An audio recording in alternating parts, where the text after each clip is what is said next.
It's a strange thought. For hundreds of thousands of years, we weren't alone. The world had other kinds of people in it. The most famous were the Neanderthals. They were our cousins, not our ancestors. A different branch on the family tree that split off a long time ago. They were settled in Europe and Asia long before we, Homo sapiens, ever left Africa. And then we showed up. For a while, maybe 10,000 years, we lived in the same landscapes. We saw each other. We probably fought. We definitely had kids together. Some of their DNA is inside many of us right now. But in the end, we're the ones still here. They're gone. We won. That's how the story usually goes. It wasn't a war with a clear winner and loser, not really. It was a slow, grinding process of replacement. Over thousands of years, our populations grew and theirs shrank until they just weren't there anymore. But what if it went the other way? What if something had been different? What if a few key events had tilted in their favor and we were the ones who vanished from the fossil record? What would the world look like today if Neanderthals had been the sole surviving human species? It wouldn't just be a world with slightly different looking people. It would be a fundamentally different place. The very concepts of society, technology, and our relationship with the planet might be unrecognizable. To imagine this world, we first have to think about how it could have happened. What was the turning point? It wasn't one single thing. We likely outcompeted them because of a collection of small advantages. We had slightly higher birth rates, we lived in slightly larger groups, we might have had more efficient long-distance trade networks, we might have been more adaptable to changing climates. So for them to win, we need to flip those advantages. Maybe the climate is the easiest place to start. Neanderthals were a product of Ice Age Europe. Their bodies were built for it. They were shorter and stockier than us, a shape that's good for conserving heat. Their noses were huge, probably to warm and humidify the cold, dry air they breathed. They were specialists, perfectly adapted to a cold world of big game hunting. We, on the other hand, came from Africa. Our bodies were lankier, better for dissipating heat. We were generalists. So let's imagine a different climate scenario. What if the Ice Age hadn't ended when it did? What if, instead of warming, the world had plunged into another deep, prolonged freeze around 40,000 years ago, just as we were spreading into their territories? Our generalist advantages would have become weaknesses. Our lighter builds would have been a liability. Our food sources might have dwindled as the forests we were used to retreated. The Neanderthals, in their element, would have been better equipped to survive. The small groups of sapiens pushing into Europe would have faltered, starved, and died out. The beachhead would have been lost. Or maybe it was disease. When one population meets another, after long separation, diseases can be devastating. We came out of Africa, carrying tropical pathogens. Neanderthals, having been out of Africa for 500,000 years, would have had no immunity. It's possible our germs hit them hard, but it could easily have gone the other way. What if the Neanderthals carried a dormant virus, something harmless to them but lethal to us? The first sapiens groups arriving in the Middle East or Europe would have been wiped out. Word would spread. The northern lands were cursed, a place of death. For thousands of years, we might have stayed away, giving them more time to consolidate. Numbers were also a key factor. We seem to have lived in larger, more interconnected groups. This means more people to call on for help, a bigger gene pool, and a faster way for new ideas and technologies to spread. Our Neanderthal groups were smaller and more isolated. To reverse this, you don't need to change their biology. You just need to cripple ours. Imagine a huge volcanic eruption in East Africa around 70,000 years ago, bigger than the Toba eruption that some think caused a human bottleneck. It could have decimated the sapiens population, leaving only a few scattered, struggling groups. We might have never recovered in numbers sufficient to expand out of Africa in a meaningful way. The world would have been left to the Neanderthals and the other archaic humans already living in it. So, let's say one of these things happened. The world of 30,000 BC looks different. The last pockets of Homo sapiens are fading away in Africa. In Europe and Asia, the Neanderthals are thriving. They have the whole continent to themselves. What happens next? What does the world look like in 500 years? In 10,000 years, what does it look like today? The first thing to consider is their physical presence. A Neanderthal was a force of nature. Their bones were denser than ours. Their muscles were more powerful. A modern human who spent their life as a bodybuilder might approach the strength of an average Neanderthal male. Their grip could have crushed stone. This raw power would have shaped their entire world. Their technology would reflect this. We developed throwing spears, bows, and arrows. These are weapons of distance, of finesse. They allow a physically weaker hunter to kill a large animal from a safe distance. A Neanderthal probably wouldn't have needed that. Their primary hunting weapons were heavy, thick spears used for thrusting. This wasn't a choice born of stupidity, it was a choice born of strength. Why throw a spear from 30 yards away when you're strong enough to run up to a giant deer and ram the spear into its side yourself? So, in a Neanderthal world, technology might have developed along a different path. Less emphasis on projectile motion and delicate mechanics, more on brute force and durability. Their tools would be heavy, solid, and incredibly effective in their powerful hands. Maybe they'd perfect metallurgy not for making fine swords, but for crafting unbreakable spearheads or monstrously heavy axes. Their engineering might focus on things that require immense strength to build and operate. Think massive levers, capstans, and counterweights operated by teams of Neanderthals, moving stones that we would need complex machinery for. Their settlements would also be different. We built our first cities in warm river valleys, centered around agriculture. Neanderthals were cold adapted. They preferred caves and rock shelters. It's unlikely they would have built sprawling, open-air cities like ours. It's just not in their DNA, literally.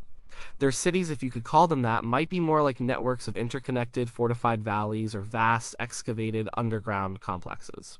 They would be built for shelter and warmth.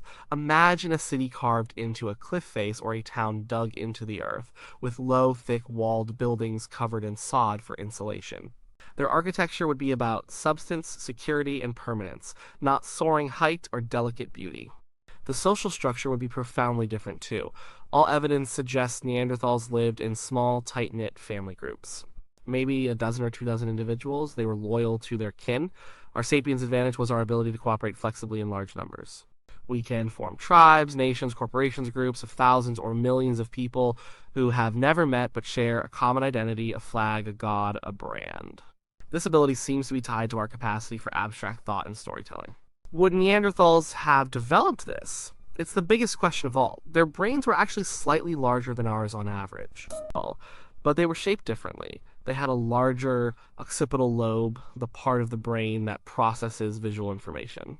Their parietal lobes, associated with sensory integration and language, were smaller. This might mean they had a different way of thinking. A Neanderthal might have been a hypervisual spatial thinker. They might have been able to navigate a complex landscape and remember the location of every rock and tree with photographic clarity. Their memory of the hunt, of the way an animal moves, might have been far superior to ours. But the smaller parietal lobe might suggest a reduced capacity for the kind of abstract thinking that allows us to invent concepts like nation or justice or money. A Neanderthal world might therefore be one without huge nations. It might be a world of clans. Your loyalty is to your family, your direct relatives, the people you see every day. You might have alliances with neighboring clans, but the idea of being a citizen of a Neanderthal republic covering an entire continent would be literally unthinkable. The society would be personal, local, and intense. Conflicts would be clan on clan feuds, not world wars with millions of anonymous soldiers.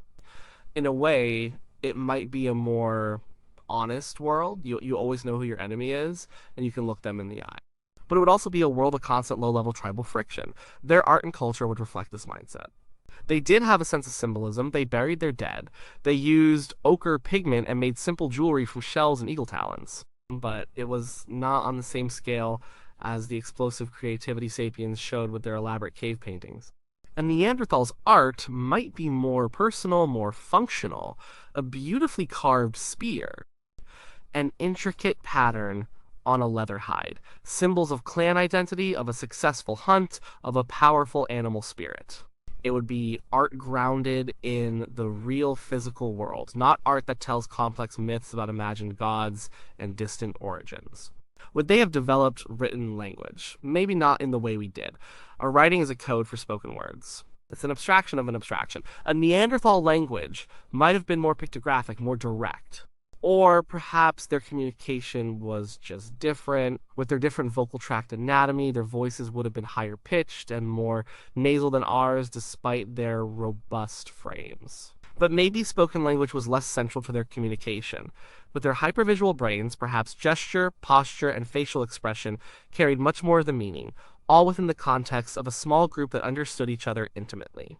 Now we get to the biggest divergence of all agriculture. The agricultural revolution was the single most important event in our history. It allowed us to settle down, create food surpluses, and develop specialized roles like priests, soldiers, and kings. It's the foundation of our entire civilization, but would Neanderthals have ever invented it? I suspect not. Agriculture requires a specific mindset. It's about delayed gratification on a massive scale. You work hard for months, planting and tending crops, for a payoff far in the future. It requires you to fundamentally change your relationship with the land, from a participant in nature to its master.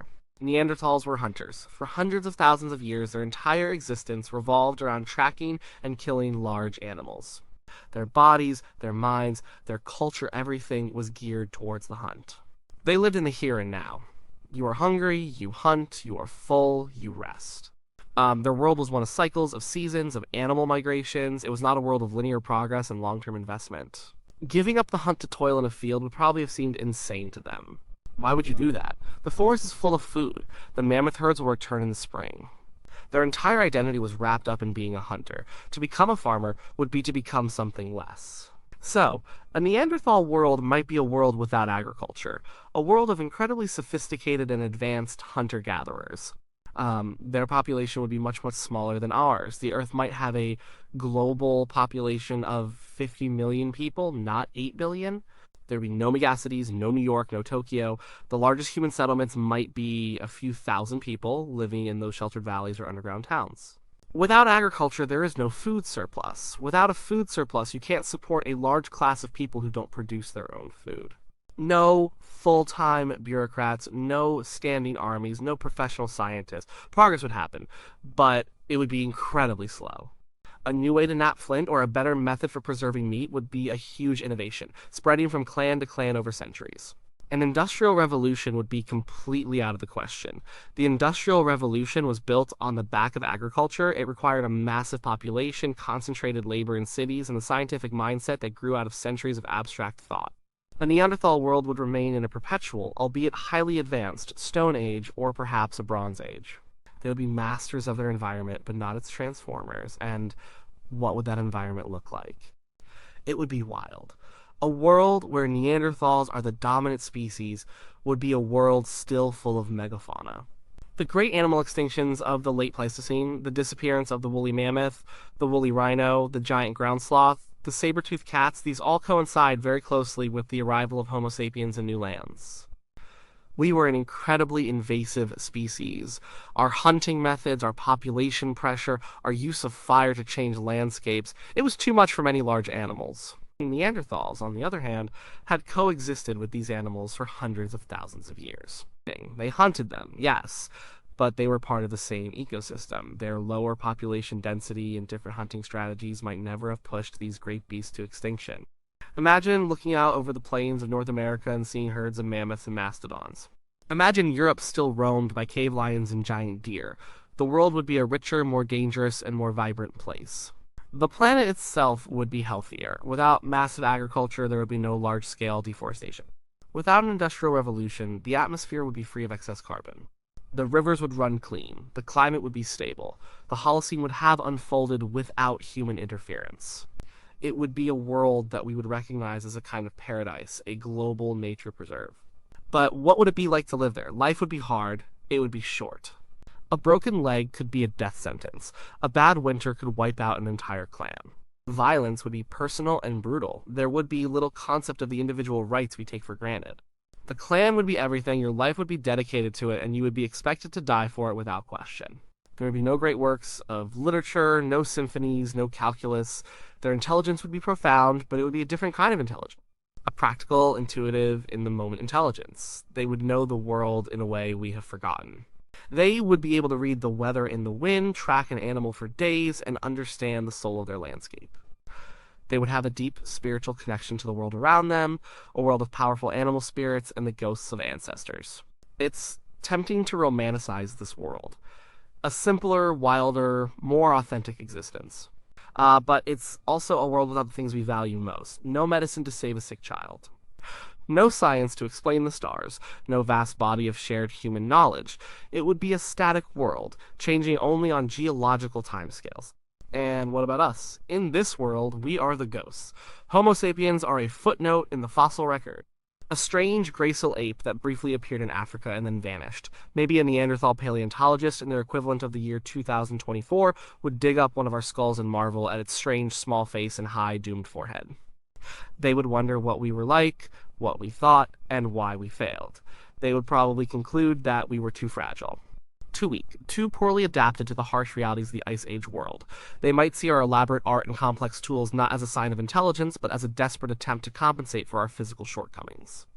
We needed clever tricks to survive, while they needed only their own strength and courage.